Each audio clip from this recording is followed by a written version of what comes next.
இஸ்ரவேலும் ஜனங்களும் சிறைபிடிக்கப்பட்டு போவாங்கன்னு கர்த்தர் சொல்கிறார். தீர்க்க தரிசன வார்த்தையை கேட்டு மனம் திரும்புவதற்கு பதிலாக அவரையே கொல்ல பார்த்ததான கூட்டம், அவருடைய குரல் வலையை நசுக்க பார்த்த கூட்டம். கர்த்தர் சொல்றாரு, தீர்க்கதரிசிக்கு விரோதமாக எழுப்புகிற எவனாகிடும் கர்த்தர் சும்மா விட்டு வைப்பதில்லை. அவளை நிர்மூலம் பண்ணுவார், அவளை குடியோட்டுவார், சிறைப்பிடிக்கப்பட்டு போவார்கள். அவர் எங்கள் சங்கீதமானவர், பலமுள்ள கோட்டையுமா, ஜீவனின் அதிபதியான அவரை ஜீவிய காலமெல்லாம் வாழ்த்திடுவோம். ஜீவனின் அதிபதியான அவரை ஜீவிய காலமெல்லாம் வாழ்த்திடுவோம். அவர் எங்கள் சங்கீதமானவர், துதிகளின் மத்தியில் வாசம் செய்யும் தூதர் கணங்கள் போற்றும் தேவன் அவரே. துதிகளின் மத்தியில் வாசம் செய்யும் தூதர் கணங்கள் போற்றும் தேவன் அவரே. வீண்டிடும் பக்தர்களின் குறைகள் கேட்கும், வீண்டிடும் பக்தர்களின் குறைகள் கேட்கும். திக்கற்ற பிள்ளைகளின் தேவன் அவரே, திக்கற்ற பிள்ளைகளின் தேவன் அவரே. அவர் எங்கள் சங்கீதமானவர், பலமுள்ள கோட்டையுமா, ஜீவனின் அதிபதியான அவரை ஜீவிய காலமெல்லாம் வாழ்த்திடுவோம். ஜீவனின் அதிபதியான அவரை ஜீவிய காலமெல்லாம் வாழ்த்திடுவோம். அவர் எங்கள் சங்கீதமானவர். கர்த்தருடைய பரிசுத்த நாமத்திற்கு மகிமை உண்டாவதாக. ஆண்டவராகிய இயேசு கிறிஸ்துவின் நாமத்தில் உங்கள் யாவரையும் வாழ்த்துகிறேன். இது ஒரு தீர்க்க தரிசனம். கர்த்தர் ஆண்டவர் காமிக்கிறார். ஆண்டவர் ஒரு தீர்க்க தரிசனத்தை காட்டுறார். ராஜாவுடைய புல்லறுப்புக்கு பின்பு 2ஆம் கந்தாயத்து புல் முளைக்குது. அப்போ அவர் வெட்டுக்கிளையில உண்டாக்கினார். யோவேல்ல சொன்ன மாதிரி வெட்டுக்கிளையில உண்டாக்கி அதெல்லாம் புல்லை தின்னுட்டு போயிடுச்சு. அப்போ ஐயோ ஆண்டவரே கர்த்தாவே மன்னியும் அப்படின்னு சொல்கிறார். நான் கர்த்தராகிய ஆண்டவரே மன்னித்தரணும், திரும்ப யாராலும் எழுந்திருப்பாப்பான், இல்லை அடிச்சுன்னா நொறுங்கி போயிடுவானேன்னு. அப்போ கர்த்தர் சொல்ல, இல்லைப்பா அப்படி ஆக போகிறது இல்லைப்பா அப்படின்ட்டு மன்னிக்கிறார். தீர்க்கதரிசனுடைய ஜெபத்தை கேட்டு மன்னிக்கிறார். 2வது கர்த்தராகிய ஆண்டவர் காமிக்கிறார். அக்கினினாலே நியாயம் விசாரிப்பேன்னு கர்த்தர் அதற்கான முடிவு எடுத்தார். அது மகா ஆழியை பட்சித்தது. ஒரு பங்கை பட்சித்து தீர்ந்த போது ஐயோ கர்த்தாவே கர்த்தராகிய ஆண்டவரே நிறுத்துமேங்கிறார். யாரால எழுந்திருப்பான் அப்படின்னு. அப்போ கர்த்தர் மனசாப்பட்டு, அப்படி இல்லைப்பா பரவாயில்ல நான் மன்னிக்கிறேன்னார். 3வது அவர் காமிக்கிறார். தூக்கு நூல் பிரமாணத்தால் கட்டப்பட்ட ஒரு மதில் தூக்கு நூல் வச்சு தான் ஏற்கனவே கட்டியிருக்காங்க. அதை அவர் செக் பண்ணுறார். கர்த்தரை நோக்கி ஆமோசேன் என்னத்தை காண்கிறாங்க? தூக்கு நூலை காண்கிறேங்கிறார். ஆண்டவர் சொல்கிறார், இஸ்ரவேலின் ஜனத்தின் நடுவே தூக்கு நூலை விடுறேன், ஆனால் அதுபடி பிரமாணத்தின்படி கட்ட வேண்டிய அவர்கள் பிரமாணத்தின்படி சரியாய் கட்டாததுனால இனி அவர்களை மன்னிக்க மாட்டேங்கிறார். நீ ஜெபிக்காத அப்படிங்கிற மாதிரி இனி மன்னிக்க மாட்டேன். ஆண்டவர் நீதியை விரும்புகிறார்.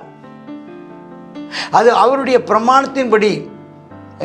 சமீபத்தில் ஒருத்தர் நம்ம சபையில் தீர்க்கதரிசனம் சொல்லும்போது சொன்னார், பரலோகத்தினுடையதான ஸ்தோத்திரம் நீதி, பரலோகத்தினுடைய புரோட்டோகால், ஹெவன்லி புரோட்டோகால், தேவனுடையதான அந்த ஒழுங்கு நியதிகள் அதன்படி நடக்கணும்.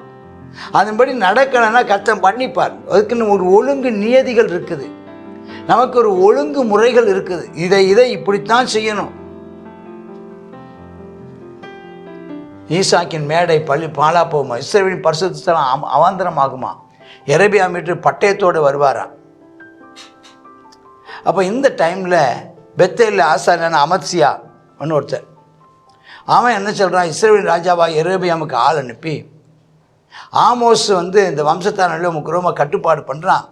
தேசம் வார்த்தையை கேட்டு எல்லாம் பயந்துக்கிட்டு இருக்கிறாங்க, சகிக்க முடியல, அழிஞ்சு போவாங்கங்கிறான், ஒழிஞ்சு போவாங்கங்கிறான், சிதறடிக்கப்படுவீங்க, நியாயத்தீர்ப்பு வருங்கிறான், அவ்வளோதான் தப்பவே முடியாதுலாம் மிரட்டிக்கிட்டு இருக்கிறான். அது எரேபியா பட்டயத்தினால சாவான்னு சொல்கிறான், தேசத்தை ஜனங்கள் சிறைபிடிக்கப்பட்டு போவாங்கன்னு சொல்கிறான். அப்போது அமத்சியா ராஜா சொல்கிறான் ஆமோஸை நோக்கி, தரிசனம் பார்க்குறவனே போ, நீ யூதா தேசம் ஓடிப்போ, அதான் உங்கள் சொந்த தேசம், அங்கேருந்து இங்கே என்ன பண்ணிகிட்ருக்குற, வெளியூர்காரனே போ, அங்கே அப்பந்திருந்து அங்கே போய் தீர்க்கதரிசனம் சொல்லு, இனி பெத்தேலில் தீர்க்கதரிசனம் சொல்லாத, அது ராஜாவின் பரிசு. இது எங்க ஏரியா, இது ராஜ்யத்தினுடைய அரண்மனை. ஆமோஸ் சொன்னா, எப்பா அமத்சியா, ராஜாவே அமத்சியா, நான் தீர்க்கதரிசி கிடையாதுப்பா, நான் தீர்க்கதரிசியின் புத்திரனும் அல்லப்பா. நான் மந்தை மேய்ச்சிக்கிட்டு இருந்தேன், மாட்டு மந்தையில் காட்டத்தி பழத்தை பொறுக்கிட்டு இருந்தேன். நான் சாதாரணமானவன், பெரிய பெரிய படிப்பாளெலாம் கிடையாது, நான் ட்ரைனிங் எடுத்தவன் கிடையாது, பைபிள் காலேஜ் முடித்தவன் கிடையாது. மந்தையில் பின்னால் போகும்போது கர்த்தர் என்னை அழைச்சார், நீ போ, என் ஜனமாக இஸ்ரவேலுக்கு விரோதமாக தீர்க்கதரிசனம் சொல்லுன்னு அவர் சொன்னார், அதனால் வந்தேன். இப்போவும் நீ கர்த்தருடைய வார்த்தையை கேளுப்பா, இஸ்ரவேலுக்கு விரோதமாக தீர்க்கதரிசனம் சொல்லாதே, ஈசாக்கின் வம்சத்தாருக்கு விரோதமாக ஒன்றும் சொல்லாதேன்னு சொல்லுறாயே. இப்படி சொன்னதுனால உன் பெண் ஜாதி சாவாள், உன் குமாரத்திகள் எல்லாம் பட்டயத்தால் விழுவாங்க, உன் வயல் அளவுன்னு பங்கிட்டு கொள்ளப்படும், நீயும் அசுத்தமான தேசத்தில் இங்கேருந்து கொண்டு இங்கே செத்தே போவேன், இஸ்ரவேலும் ஜனங்களும் சிறைபிடிக்கப்பட்டு போவாங்கன்னு கர்த்தர் சொல்கிறார்.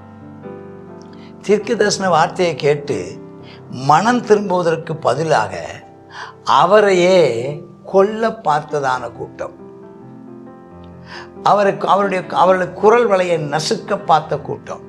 கர்த்தர் சொல்றாரு, தீர்க்கதரிசிக்கு விரோதமாக எழும்புகிற எவனாகிடும் கர்த்தர் சும்மா விட்டு வைப்பதில்லை, அவளை நிர்மூலம் பண்ணுவார், அவளை குடியோட்டுவார், சிறைப்பிடிக்கப்பட்டு போவார்கள், அவர்கள் பட்டயத்தாலே விழுவார்கள் என்று கர்த்தர் அவளை எச்சரிப்பின் நியாய தீர்ப்பை தீர்க்க தரிசனமாய் சொல்லுகிறார்.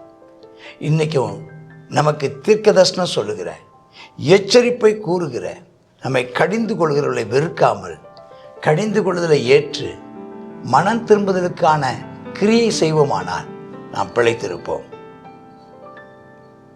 God bless you.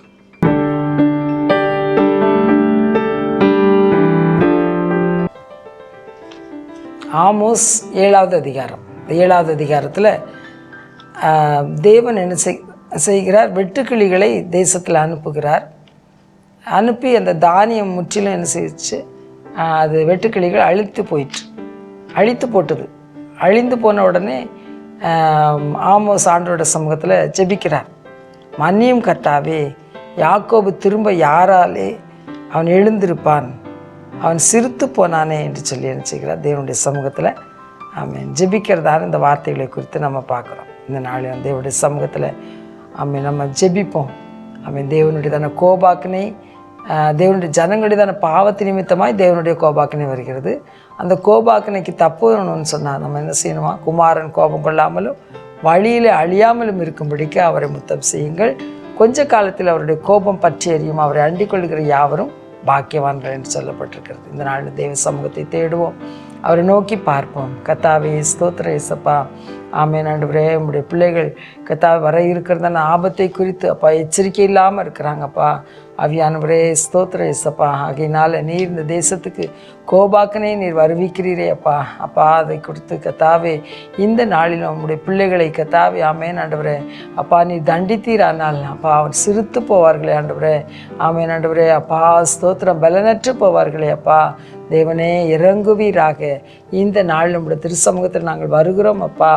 கத்தா ஒரு விஷயம் எங்களுக்கு இறங்கி ஆமேனப்பா எல்லா பொல்லாப்புக்கும் நீர் கத்தா விலைக்கு பாதுகாத்து கொள்ள அப்பா நம்முடைய சமூகத்தில் வருகிறோம் ஆண்டவரே. நாமம் தெரிவிக்கப்பட்ட ஜனங்கள் தங்கள் பொல்லாத வழிகளை விட்டு ஆமேனப்பா மனம் திரும்பினால் கத்தாவே தங்களை தாழ்த்தினால் அந்த தேசத்துக்கு க்ஷேமத்தை தருவேன் என்று சொன்னீங்களப்பா.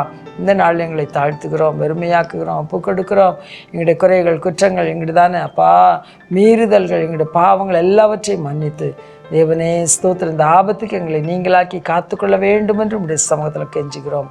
இயேசுவின் நாமத்தில் ஜெபிக்கிறோம். ஜெபம் கேளும் ஜீவனுள்ள எங்கள் நல்ல பிதாவே, ஆமென்.